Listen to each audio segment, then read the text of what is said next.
नमस्कार sports club के official YouTube channel पर आज हम ओलंपिक्स के एनालिसिस वीडियो को लेकर आ चुके हैं। काफ़ी इंटरेस्टिंग आज यहाँ पर दिन हमें देखने मिला। जी हाँ, बहुत सारे अच्छे प्रॉस्पेक्ट्स। सबसे पहले आप सबको बधाई देकर शुरू करना चाहूँगा क्योंकि लवलीना बोरगोहेन ने मेडल कंफर्म कर लिया है। कम से कम एक ब्रॉन्ज अश्योर्ड है कि लवलीना बोरगोहेन जीतेंगी। अगर वो सेमीफाइनल बाउट हार भी जाती है, लेकिन अगर वो जीत गई तो एक सिल्वर, और मे बी अगर वो फाइनल भी जीत गई तो बहुत ही बड़ी चीज़ कि हमें गोल्ड मिल जाएगा। तो ये बहुत बड़ी बात है कि नंबर 2 मेडल जो है भारत का कंफर्म्ड हो चुका है। जी हाँ, Lovlina Borgohain from the boxing. यहाँ पर उन्होंने, मैंने जैसे कल बात की थी कि कहीं ना कहीं अगर वो किसी तरह से एक मेडल एक्सटेंड कर ले, किसी तरह से वो एक मेडल कंफर्म कर ले, जो कि चाइनीज़ ताइपे की बॉक्सर थी, वर्ल्ड नंबर 1 उस कैटेगरी में, फ्लाईवेट कैटेगरी जिसको हम बॉक्सिंग में, और उस कैटेगरी में जाके चाइनीज़ ताइपे के बॉक्सर को उन्होंने हरा भी दिया और अब सेमीफाइनल में पहुंच भी गई हैं। तो ये बहुत बड़ी चीज़ है भारत के दृष्टिकोण से ही नहीं, बल्कि पूरे बॉक्सिंग के फेडरेशन के दृष्टिकोण से भी।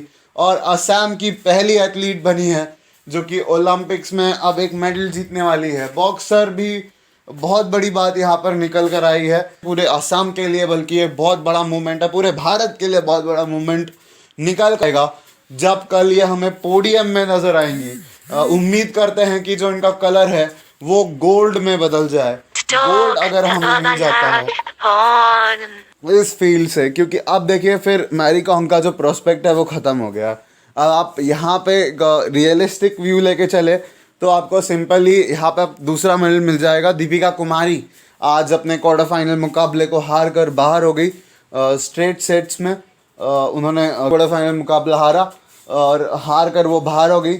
उसके बाद देखिए तो जो हमारी चुनौती थी, जिससे मैंने बोला कि दूधी चंद से थोड़ी बहुत उम्मीद कर सकते हैं आप, बट वो जो कि वहाँ पर अच्छे परफॉर्मेंस नहीं दे पाई, वहाँ पे कुछ रीजंस के वजह से उतना अच्छा परफॉर्मेंस नहीं दे पाई और भारत को निराशा हाथ लगी वहाँ पे। पर सबसे ज़्यादा निराशा मुझे भी हुई पर्सनली। देखिए ऑलमोस्ट ऐसा लग रहा था कि अब मनु भाकर जो है कि कम से कम एक ब्रॉन्ज तो जेब में लेकर चल रही है। 5वें पोजीशन पे थी कल। आज रैपिड फायर राउंड होना बाकी था, जो एक राउंड था जिसके हिसाब से कल और आज का दोनों का स्कोर मिल आपको फाइनल में क्वालिफिकेशन मिलता।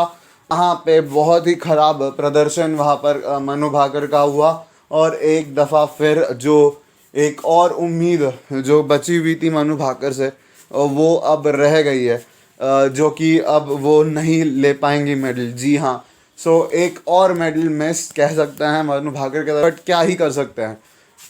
तो ये जो दो लोज थे दिल में ज़रूर बहुत हैवीली ब्लो कर रहे थे और हम उम्मीद कर रहे थे कि किसी तरह से यामामूचू को भारतीय शटलर पीवी सिंधु हराकर सेमीफाइनल में क्वालिफाई करे, और पहला गेम बहुत ही आसानी से जीत लिया 21-13 से पीवी सिंधु ने।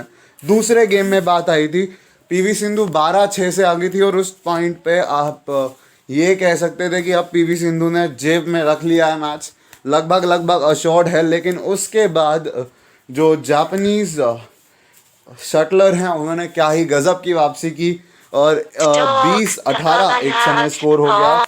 जबकि भारत की जो एथलीट है, भारत की जो शटलर है पीवी सिंधु, वो 2 पॉइंट से पीछे थी।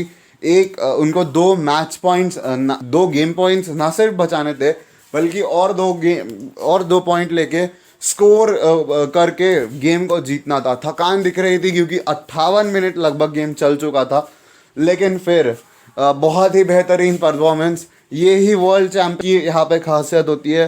पीवी सिंधु ने लगातार 4 पॉइंट्स लिए, नेट में अर्ली किल जिस तरह से कहते हैं जो वो कर रही थी, जो ड्रॉप शॉट्स सिंधु के थे, जो स्मैशेस थे, बहुत बढ़िया परफॉर्मेंस वहाँ से हुआ। जो स्मैशेस देखने मिले, जो एक के बाद एक रैलीज हमें देखने मिली मैच में, बहुत ही इंटरेस्टिंग रही। सबसे आकर्षक रैली थी 14-10 से पीवी सिंधु आगे थी और वहाँ पे एक रैली रही जहाँ पे पॉइंट जापानीज शटलर के पास गया। बहुत लंबी रैली खेली गई थी और एक दफ़ा फिर जब 16-16 से गेम बराबर था, तब जापानीज शटलर और पीवी सिंधु के बीच बहुत ही अच्छी एक लंबी रैली रही, जो कि मैच की सबसे लंबी रैली प्रोबेबली मैंने ओलंपिक्स में आज लाइक पिछले 3-4 दिन से बैडमिंटन कवर करते हुए, जब से ओलंपिक शुरू हुआ है तब से बैडमिंटन कवर कर रहा हूँ, और तब से इतनी लंबी रैली, इतनी बेहतरीन रैली नहीं देखी थी जो हमने देखी उस मैच में। और ऐसा लग रहा था कि अब पीवी सिंधु थोड़ी थक रही है, और अगर तीसरे गेम में मैच गया तो शायद भारत को हार और निराशा भी रख सकती है हाथ।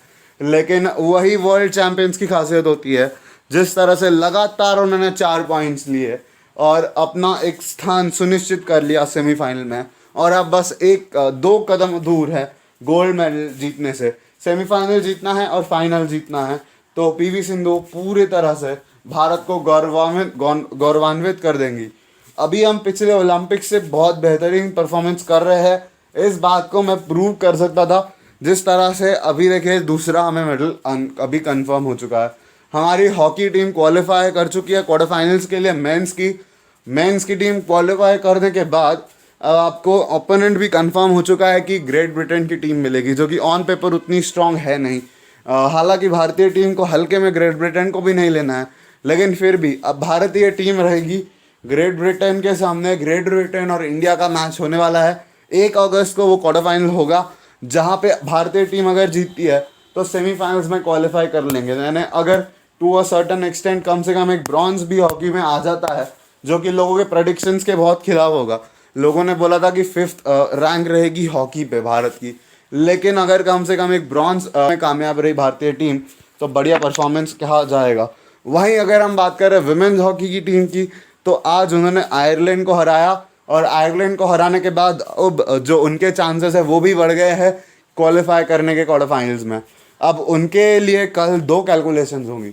एक तो आपको साउथ अफ्रीका को हराना है, जो कि भारतीय टीम कर सकती है आराम से, कोई प्रॉब्लम नहीं है।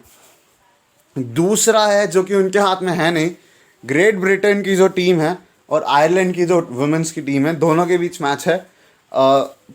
बस अगर आयरलैंड ग्रेट ब्रिटेन को ना हराए, भले एक ड्रॉ भी हो जाए, तो भी भारतीय वुमेंस टीम जो है क्वार्टर फाइनल के लिए क्वालिफाई कर जाएगी। लेकिन अगर आयरलैंड ने ग्रेट ब्रिटेन को हरा दिया तो वो चौथा स्थान आयरलैंड को मिल जाएगा, और इसी तरह से फिर भारतीय जो टीम है वो क्वालिफाई नहीं कर पाएगी। लेकिन अगर कहीं ग्रेट ब्रिटेन ने हरा दिया आयरलैंड को या ड्रॉ भी हो गया, तो भारतीय वुमेन्स टीम भी क्वार्टर फाइनल के लिए क्वालिफाई कर जाएगी। रियलिस्टिकली सोचे तो कोई उम्मीद ज़्यादा है नहीं कि आयरलैंड ग्रेट ब्रिटेन को हरा सकती है, लेकिन फिर भी उम्मीद पे जो कि कह सकते हैं कि हमारे लिए ये हो जाए कि कहीं ना कहीं वुमेन्स टीम क्वालिफाई भी हो जाए, और अगर अच्छा प्रदर्शन हम करें तो वहाँ से भी अगर एक आध मेडल हमने खींच के ला लिया, माने जो लोगों की प्रेडिक्शंस थी उन सबको हमने फेल किया। हॉकी जो कि शूटिंग से हमारा काफ़ी सारा नुकसान हुआ है, वो हॉकी कवर करके दे 2 मेडल्स, जो कि हॉकी से अगर उम्मीद करे आ जाए, तो कहीं ना कहीं जो शूटिंग से हमारा 1-2 मेडल का लॉस हुआ था वो हमें कवर हो जाएगा। आर्चरी को कवर कर देगी हमारी बॉक्सर लवलीना बोरगोहेन, जिन्होंने मेडल अभी कंफर्म ही कर लिया है। अब देखिए आर्चरी, और इस तरह से आर्चरी में भी भारतीय चुनौती अतानु दास के ऊपर पूरी तरह से डिपेंडेंट है। अभी वो 1/8 एलिमिनेशन जीते हैं, अब वो क्वार्टर फाइनल मुकाबले के अभी 1/8 एलिमिनेशन में खेलेंगे, माफ़ कीजिए, उसके बाद उनका क्वार्टर फाइनल मुकाबला होगा। तो कह सकते हैं एक तरह से प्री क्वार्टर फाइनल है वो 1/8 एलिमिनेशन, और उसके बाद फिर वो क्वार्टर फाइनल मुकाबले में खेलेंगे, और उसके बाद सेमीफाइनल और फिर फाइनल। तो अतानु दास के सामने चुनौती ये है कि अब उन्हें अभी अपना ये मैच, उसके बाद अगले 3 मैचेस जीतने हैं ताकि गोल्ड ले ले।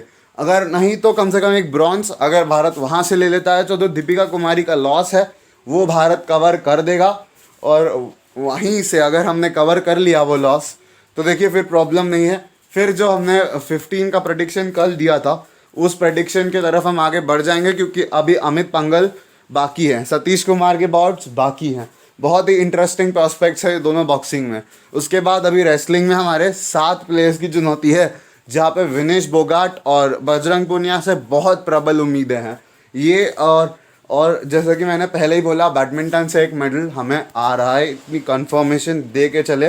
पीवी सिंधु बहुत बढ़िया खेल रही है और लय में है, हम नज़र नहीं लगाना चाहते, बट पीवी सिंधु कम से कम अगर एक सिल्वर भी ले लेती है या एक ब्रॉन्ज भी ले लेती है, वैसे हम गोल्ड की उम्मीदें कर रहे हैं, क्योंकि कैरोलिना मरीन जो कि जिनसे वो फाइनल हारी थी 2016 में रियो में, वो इस टूर्नामेंट में है नहीं, इस ओलंपिक्स में है नहीं।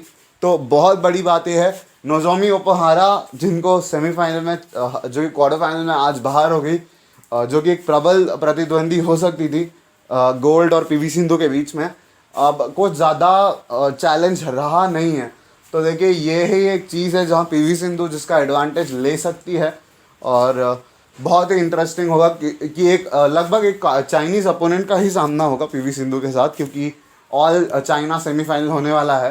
पहला जो सेमीफाइनल होने वाला है दोनों ही चाइनीज़ शटलर्स के बीच में होने वाला है, तो वो जो जीतेंगी वो फाइनल में पहुंचेगी, और पीवी सिंधु उम्मीद करता है वो अपना सेमीफाइनल जीते और वो फाइनल में पहुंचे। उसके बाद इंडिया चाइना फिर से एक बार फेस करेंगे ओलंपिक फाइनल में। बहुत बढ़िया रहेगा वो इवेंट देखने लायक। वहीं दोस्तों बात करें, इस तरह से हमने हॉकी सारे प्रोस्पेक्ट्स कवर कर दिए। अब मैं आपको बात करूँ एक सुबेरे सुबेरे बढ़िया रिकॉर्ड भारत को स्टीपल चेस में मिला था। 3000 मीटर स्टीपल चेस में अविनाश साबले भारत के ओर से रिप्रेजेंटेशन कर रहे थे, जिन्होंने एक नया नेशनल रिकॉर्ड बनाया। हालांकि वो 7वें नंबर पर आए रेस में और फाइनल के लिए क्वालिफाई नहीं कर पाए, पर एक नया नेशनल रिकॉर्ड लेकर जा रहे हैं।